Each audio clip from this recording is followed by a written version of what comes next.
Facebook পেজের restrict monetize কিভাবে আপনারা ওই পলিসি ইস্যুটা রিমুভ করবেন এই ভিডিওতে আমি আপনাদেরকে দেখাবো। শুধু 1 মিনিটেই কিন্তু আপনারা আপনাদের ফেসবুক পেজের রিস্ট্রিক্ট মনিটাইজটা কি করবেন, এলিজিবল মনিটাইজ করতে পারবেন এই ভিডিও দেখার পর। সো ভিডিও খুবই গুরুত্বপূর্ণ, কেউ স্কিপ করবেন না, আর অবশ্যই কিন্তু ভিডিওতে লাইক করতে ভুলবেন না। চলে আসলাম আমরা আমাদের ফোন স্ক্রিনে। সো এখানে দেখতে পাচ্ছেন এই পেজটার মধ্যে রিস্ট্রিক্ট মনিটাইজ রয়েছে। এখন আমি আপনাদেরকে 1 মিনিটে দেখাই দেবো কিভাবে এটা আপনারা রিমুভ করবেন। সো পেজটার লোগোটা আপনারা একটু অপেক্ষা এখানে দেখেন, আমি আপনাদেরকে প্রমাণ সহ দেখাবো। এখানে দেখেন এই লোগোটা, এবং পরে আমি আপনাদেরকে দেখাবো সেম সিস্টেমে এখানে কিন্তু এলিজিবল টু মনিটাইজেশন থাকবে। সো আমরা এখন এখান থেকে সরাসরি বের হব।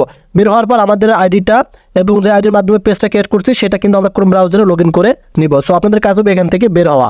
এখন আপনাদের কাজ হবে, আমরা কিন্তু আমাদের ক্রোম ব্রাউজারে চলে যাচ্ছি এবং এখান থেকে আপনারা ক্রিয়েটর স্টুডিও নামে একটা অপশন সেটা সার্চ করে নেবেন। এবং এই ক্রিয়েটর স্টুডিও আমি আপনাদেরকে জুম করে দেখাচ্ছি। আপনারা এখন এখান থেকে এই ক্রিয়েটর স্টুডিও এখানে ট্যাপ করবেন। ক্রিয়েটর স্টুডিওতে ক্লিক করার পর আপনারা এখানে দেখতে পারতেছেন, আমি আপনাদেরকে আবার জুম করে দেখাচ্ছি, আমাদের পেজটা কিন্তু এখানে দেখেন লগ ইন হয়ে গেছে। আর আপনারা অবশ্যই আপনাদের যে আইডি দিয়ে পেজটা ক্রিয়েট করছেন সেই আইডিটার মাধ্যমে আপনারা এটা এখানে অ্যাড করে নেবেন। ক্রমে আপনার আইডিটা অ্যাড করে নেওয়ার পর এখানে ক্রিয়েটর স্টুডিও লিখবেন, আপনাদের পেজটা আসবে। এবং এখান থেকে এই যে আপনারা এখান থেকে আমি আপনাদের যে অপশনটা দেখাবো সেটা হচ্ছে এই যে মনিটাইজেশন অপশন। আপনাদের কাজ হবে এখন মনিটাইজেশনে ক্লিক করা। মনিটাইজেশনে ক্লিক করার পর আপনারা দেখতে পারতেছেন এই পেজটার মধ্যে কি মনিটাইজেশন ইস্যু তারা ধরেছে। এখন আমরা এটা প্র্যাকটিক্যালি রিমুভ করব এবং সাইটে দেখতে পারতেছেন আপনারা এখান থেকে মনিটাইজেশন ইস্যু। সো এই দুইটা একটাও থাকবে না, আমি আপনাদেরকে একদম ক্লিয়ার করে দেখাবো এবং রিমুভ করে দেখাবো। সো আবার আমি জুম করে নিচ্ছি। আপনারা এখান থেকে এই যে এখানে দেখতে পারবেন হাত মোলাকাত অপশন, আপনাদের কাজ হবে এখানে ট্যাপ করা। হাত মোলাকাত অপশনে ট্যাপ করার পর আপনারা এখানে দেখতে পারবেন একটা অপশন, সেটা হচ্ছে এখানে দেখেন ব্র্যান্ডেড কন্টেন্ট ট্যাগ, এবং তার সাইডে আপনারা আরেকটি অপশন দেখতে পারবেন এখান থেকে এনেবল ট্যাগ। এই যে অপশনটা, এটার মাধ্যমে কিন্তু আপনি আপনার পেজের ইস্যুটা একদম সারা জীবনের জন্য রিমুভ করতে পারবেন। সো আমি আপনাদেরকে জুম করে দেখাচ্ছি, এই যে এখানে দেখতে পারতেছেন এনেবল ট্যাগ নামে একটা অপশন রয়েছে।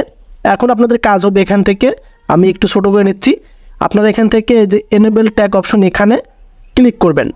এখানে ক্লিক করার পর আপনাদের ক্ষেত্রে এখানে কনফার্ম অপশন আসবে, আপনারা নিচে দেখতে পারবেন কনফার্ম অপশন।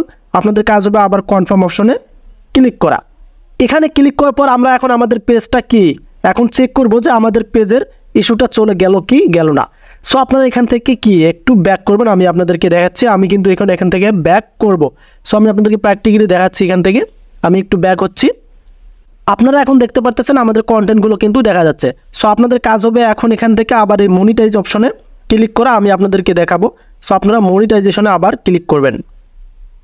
এখন আপনারা প্র্যাকটিক্যালি দেখতে পারতেছেন একটু আগে কিন্তু আমাদের এই পেজটার মধ্যে ইস্যু ছিল। এখন আপনারা এখানে দেখতে পারতেছেন নো মনিটাইজেশন ব্রাঞ্চ। এখানে দেখেন আমাদের পেজটার মধ্যে কোনো এখন কিন্তু কি ভায়োলেশন নেই। একটু আগে কিন্তু আমাদের ইস্যু ধরাই দিছিল। সো এভাবে 1 মিনিটে কিন্তু আপনারা আপনাদের এই রিস্ট্রিক্ট মনিটাইজ থেকে কিন্তু কি একদম কিন্তু পেজটা ফ্রেশ করতে পারবেন। সো তার আগে আমি আপনাদেরকে বলছি যে আমি ফেসবুক পেজেও আপনাদেরকে দেখাবো যে ওখানে এলিজিবল টু মনিটাইজ আছে কিনা। সো এখন আমরা কিন্তু এখান থেকে বের হয়ে আমাদের ফেসবুক আইডিতে চলে যাব। সো আমি এখান থেকে বের হব। আমরা আমাদের ফেসবুক পেজে চলে আসলাম। এখন আমরা এখান থেকে এই যে পেজ রিকমেন্ডেশন অপশন এখানে ট্যাপ করব। এখানে ট্যাপ করার পর আপনারা দেখতে পারবেন এখানে নিচে আমি আপনাদেরকে দেখাচ্ছি, এখানে দেখেন এখন আমাদের কিন্তু মনিটাইজ অপশনটাও কিন্তু চলে আসছে। একটু আগে কিন্তু কি মনিটাইজ অপশনটাও ছিল না। এখন আপনারা এখান থেকে এই যে পেজ স্ট্যাটাস অপশনে ট্যাপ করবেন। এখানে ট্যাপ করলে কিন্তু আপনারা দেখতে পারবেন, আমি আপনাদেরকে বলছি যে এই যে এখানে দেখেন পেজটার লোগোটা আপনারা লক্ষ্য করুন। এখানে দেখেন আমি প্রমাণ ছাড়া ভিডিও তৈরি করি না, এবং এখানে দেখেন এলিজিবল টু মনিটাইজেশন রয়েছে। আমি আপনাদেরকে বলছি এখানে তো রিস্ট্রিক্ট থাকে, আমি সেটাকে এলিজিবল টু মনিটাইজ করে দেখাবো। সো আমি আপনাদেরকে কিন্তু প্র্যাকটিক্যাল প্রমাণটা দিলাম। সো এভাবে যাদের এই প্রবলেমটা আছে তারা শুধু ব্র্যান্ডেড করে ট্যাগিং করলে কিন্তু আপনাদের কি রিস্ট্রিক্ট মনিটাইজেশনটা চলে যাবে। আর চলে যাওয়ার পর কিন্তু আপনারা এখান থেকে কি যে এলিজিবল টু মনিটাইজ এটা কিন্তু করতে পারবেন। সো এখন বিষয়টা হচ্ছে কারা কারা এই প্রবলেমে ছিলেন, অবশ্যই তাদের আমি প্রবলেমটা সলভ করে দিতে পারছি। এখন যদি আপনাদের কাছে ভিডিওটি ভালো লাগে, আপনাদের কাছে ছোট্ট একটা রিকোয়েস্ট, আপনারা যদি ইউটিউব চ্যানেল থেকে দেখেন তাহলে চ্যানেলের ভিডিওগুলো কি অবশ্যই আপনারা শেয়ার করে দেবেন, যেন ভিডিওতে লাইক করবেন। দেন যদি আমাদের চ্যানেলটা ভালো লাগে অবশ্যই সাবস্ক্রাইব করে রাখবেন। আর যদি ফেসবুক পেজ থেকে দেখেন তাহলে অবশ্যই ভিডিওগুলো শেয়ার করে দেবেন এবং পেজটিকে ফলো করে ভিডিওতে লাইক করবেন। কারণ এরকম আপনাদের প্রবলেম ফেসের ভিডিওগুলো আমাদের পেজে এবং চ্যানেলে নিয়মিত আপডেটটা হচ্ছে, আপনারা সকলেই কি আমাদের চ্যানেল এবং পেজে ফলো করবেন। সো এ পর্যন্ত আজকের ভিডিওটি নিয়ে আসবো আবার আপডেট ভিডিও। সে বন্ধু ভালো থাকবেন, আল্লাহ হাফেজ।